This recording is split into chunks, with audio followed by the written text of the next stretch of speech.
Purdue University is a dynamic and constantly changing place.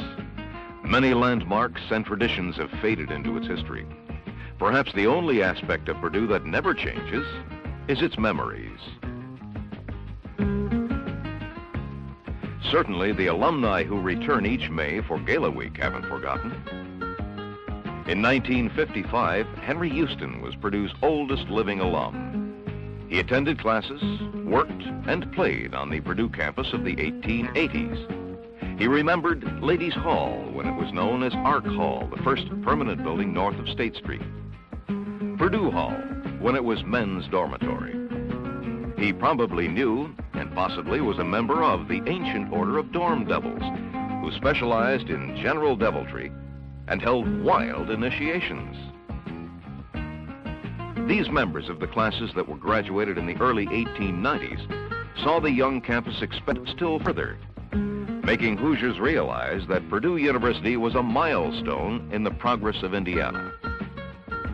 The Double E building, later known as the Chemistry Annex, was completed. They saw Hevelin Hall rise from its own ashes. They cheered the famous football team of 1890, playing a game with all the characteristics of an earthquake with rules. While some of them were still in school, the first band was formed, with the campus stationary engineer as snare drummer. During their years on campus, the faculty, headed by President Smart, decided policies which affected the university's growth and influence in the state and nation. Even greater changes were apparent to the class of 1905. Many of them, as undergraduates, saw agriculture begin to catch up with the previous emphasis on engineering. To that end, the first agricultural experiment station was constructed in 1902. They were shocked, along with the rest of the campus, by the tragedy of the 1903 train wreck, which killed 16 members of the Boilermaker football squad and its trainer. They took part in the senior faculty parade across the campus in June of 1905. Theirs was the third class graduated from Eliza Fowler Hall, built in 1903. 1956 saw the replacement of old Hevelin Hall. The new Hevelin Hall would more effectively serve the students in Purdue. The old chimes and the clock were preserved. The idea was that they would ultimately be installed in some new location and again call students to class in the traditional manner. Back when the boys outnumbered the girls on campus 4-1, seniors enjoyed the old custom of wearing yellow cords. They took pride in distinctively decorating their cords before the first pep rally and parade. The next afternoon, wearing their fancy cords and dapper derbies and sporting handsome mustaches and beards, they marched out in a great body to Ross-Ade Stadium for the first football game of the season. C.S. Pop Doan retired as manager of athletic ticket sales in 1960. He was the custodian of the old oaken bucket. It has been a pleasure for me to have been the custodian of this bucket over 22 of the last 35 years, and I hope that now I'm going to retire. Some of the alumni will not forget me, but will write me occasionally and give me hell just for old time's sake. 1979 marked the centennial anniversary of agricultural research at Purdue. To celebrate the birthday, a 6-ton boulder was fixed with a commemorative plaque and installed at the west end of Stewart Center, on the site of the first agricultural field experimental plots begun in 1879. Here, varieties of wheat reacted to different fertilizers in the experiments of C.L. Ingersoll, the first professor of agriculture at Purdue. A formal presentation of the memorial to the university was made in September by the Purdue Agricultural Alumni Association. Association President Horace Tyler participated in the ceremony, along with Dean of Agriculture Richard Coles, who will retire after 12 years as dean in August of 1980 and return to teaching. Accepting the memorial on behalf of the university was Purdue Provost Felix Haas. Professor Al G. Wright, director of Purdue University Bands, was honored with the Distinguished Alumni Award, the highest award given by the Alumni Association. This was his 25th year as director of university bands. Herbert C. Brown, Wetherill Research Professor Emeritus of Chemistry, became the first Purdue faculty member to receive the Nobel Prize. He and his wife, Sarah, were greeted by an enthusiastic group of colleagues and friends upon their return to Lafayette after learning of the award. The prize was awarded in recognition of his research in boron chemistry. Professor Brown, who's been a member of Purdue's faculty since 1947, made some comments at a press conference. Well, obviously, this is a culmination of a 40-year research program that began when we were classmates together in school. And it's gratifying to know that people appreciate it. But I have received many awards. The chemical world has been very good to me. So I have had no question but that my work was appreciated. Purdue has been very good to me. So altogether, I would say that this is a nice culmination, but it does not change things. Mr. Brown, you haven't stopped smiling since you got off the plane. No, I was just thinking back when we were in junior college. I wrote in his yearbook to the future Nobel winner. That was many years ago. You're delighted on So I've waited a long time for my prophecy to come true. He received the accolades of an appreciative Purdue crowd at the homecoming game, following his introduction by President Arthur Hansen.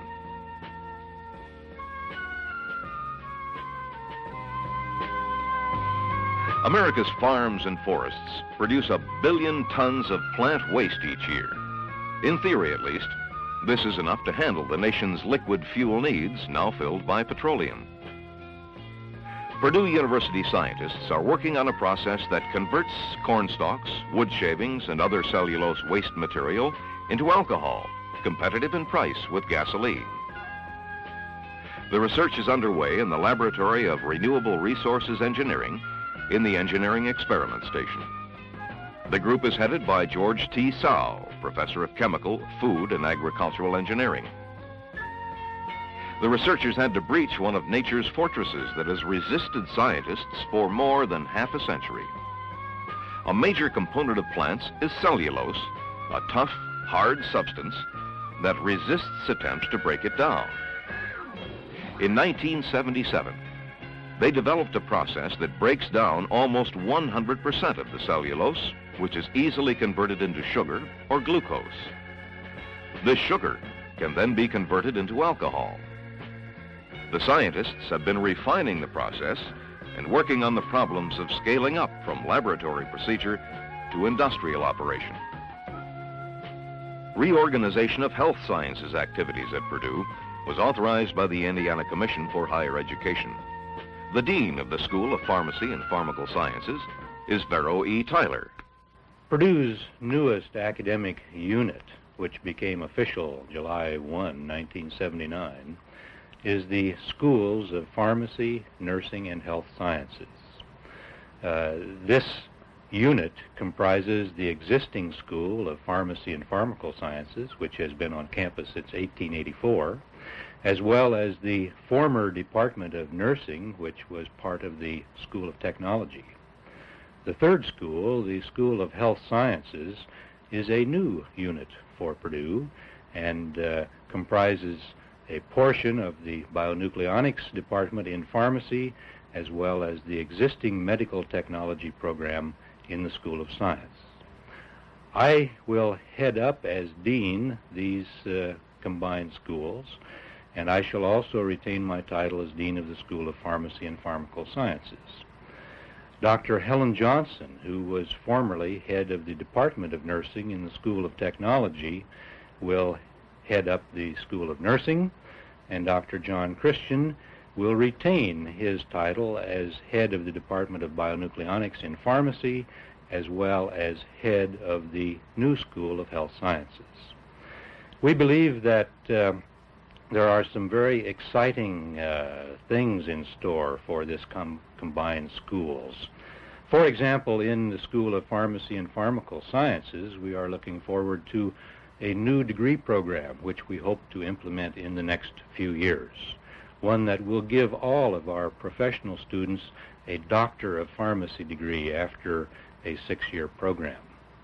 The School of Nursing is presently considering a so-called generic baccalaureate degree, meaning that instead of the present 2-year AD degree with 2 additional years for a baccalaureate, the student would commence at the very beginning a 4-year baccalaureate program and would emerge with that degree without any intervening degrees. The School of Health Sciences currently has a committee which is studying the activities which it should undertake in the future. These include respiratory therapy as a possibility and physical therapy as another possibility for the expansion of these programs. All in all, we believe that this kind of organization will greatly strengthen health care instruction activities on the Purdue campus, and we believe that it is a real step forward in the educational programs at this institution. Recognizing another 25th anniversary this year is Purdue University's Cooperative Engineering Education Program. Started in 1954, the co-op program allows students to get work experience while still in college, earning money at the same time. Nearly 1,200 students from Purdue's engineering schools are enrolled in co-op programs, with some 400 employers participating. Roughly 20% of the engineering students opt for the co-op program each year, alternating semesters on campus with work sessions in industry. The 5-year program adds up to a bachelor's degree in engineering and 2 years of work experience. The program is a voluntary plan for students who finish their first semester in the upper half of their class. It's offered in all 10 engineering schools. Robert E. Heine, a member of the Purdue University Board of Trustees since 1968, was elected its president in November. Mr. Heine received his bachelor's degree in pharmacy from Purdue in 1939 and received an honorary doctorate in 1968. He succeeds Maurice G. Kanoy, who's been president of the board since 1968. Kanoy was elected vice president. The Exponent, the newspaper produced by and mostly for students at Purdue University, was launched on December 15, 1889 as a monthly booklet. Today, the Exponent is a modern newspaper operation, printing 17,000 copies daily, which are distributed free throughout the campus. The editorial staff is comprised entirely of students, many of whom put in 35, 40, 50 hours a week while carrying full class loads. With more than $250,000 worth of equipment, the Exponent is the only college newspaper in the Big Ten to own and operate its own presses. The staff began using modern computer-operated video display terminals for writing and editing news copy in August 1977. The system has the capacity to store 1,000 stories at a time, which can be retrieved, edited, headlined, and sent to be typeset. Stories are pasted on dummy sheets. These are photographed to make the printing plates. Once all the plates are in the press, 17,000 copies can be printed in less than 2 hours. In May of this year, the paper achieved debt-free status with the last payment on the offset press. All in all, a remarkable achievement for a group of students at a university that does not have a school of journalism. Head basketball coach Lee Rose was selected to coach a team of United States All-Stars to participate in the Spartakiad Games this summer in the Soviet Union. Included on the team were Purdue's Joe Barry Carroll and Brian Walker. Before leaving for Europe, they played a tune-up game with a team made up of former Boilermaker stars and coached by Ray Eddy. Several of the old-timers are playing pro ball and were ready to play, like Frank Kendrick. But some of them were puffing after just a few minutes of game action. Walter Jordan connected from the corner.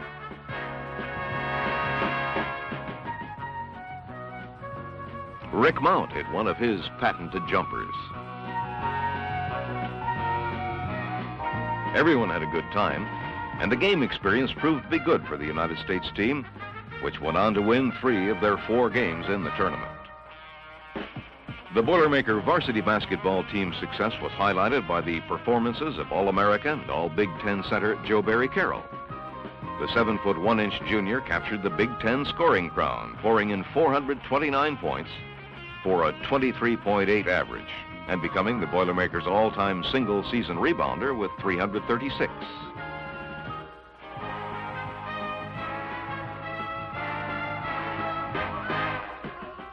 Coach Lee Rose wrapped up his first year at Purdue by being named by the American Basketball Coaches Association as the District Coach of the Year.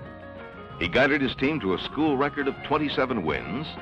They were the Big Ten's finest defensive team, took the championship of the 8-team Rainbow Classic, were finalists in the NIT, and shared the Big Ten title. As the 1979-80 squad finished the year, they had posted 8 wins and a 1-point loss to national power Kentucky. The new assistant basketball coach will certainly be remembered by Purdue sports devotees. Billy Keller returns to help Lee Rose with coaching and recruiting duties. His name is synonymous with Boilermaker basketball since he spearheaded the 1969 team to the Big Ten championship and the final game of the NCAA tournament, while earning for himself All-America honors. During the halftime of the Wisconsin game in September, the 1929 Boilermaker football squad celebrated its 50th anniversary on campus. Homecoming weekend featured the appearance of the 25th anniversary football team at the Northwestern game. The 1979 homecoming queen is Michelle Diane Schultz, a senior majoring in food science from Piqua, Ohio.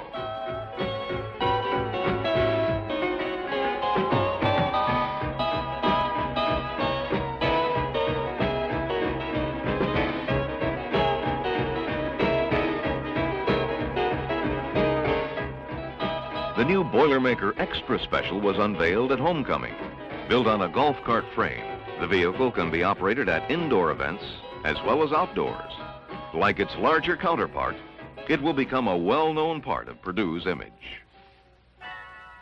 The Gridiron squad ventured to its 2nd straight postseason bowl appearance in Houston's fabulous Astrodome in search of the first 10-win season in Purdue's history against Tennessee. Led by the Big Ten's greatest passing quarterback, Purdue scored first, with junior tailback Ben McCall going in from 6 yards out for a 7-0 lead.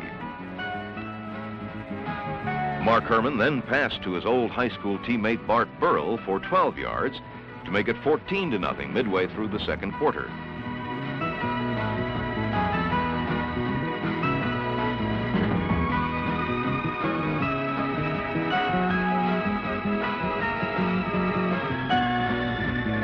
Purdue went up 21-0 early in the third quarter on another 12-yard toss to Dave Young, the squad's 1979 choice for most valuable player.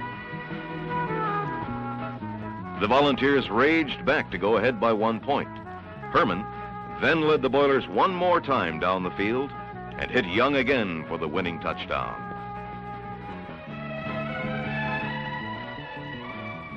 It was a great way to end a fabulous year.